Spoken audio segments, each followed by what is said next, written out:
আসসালামু আলাইকুম। দেশি বিদেশি যে যেখানে আছেন, যে অবস্থায় আছেন, আল্লাহ সুবহানাহু তাআলা সবাইকে ভালো রাখুক, সুস্থ রাখুক। ভাই, আজকে জুমার নামাজের দিন।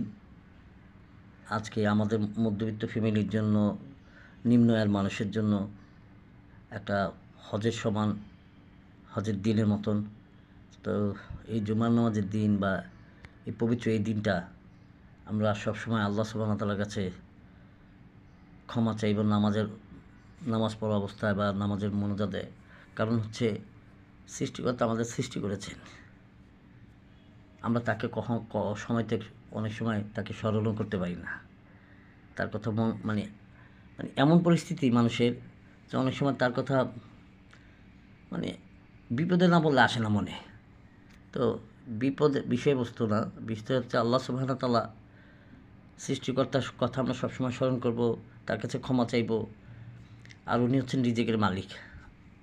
রিজিকের জন্য ওনার কাছেই চাইব, বান্দার কাছে চাইব না। আল্লাহ, আজকে জুমার নামাজের দিন, আমাদের সবার আজকের দিনে রিজিকের ব্যবস্থা করে দিন মালিক। আপনি ছাড়া কে আছে আমাদের? আপনি ছাড়া কে আছে আমাদের? সবাইকে আসসালামু আলাইকুম।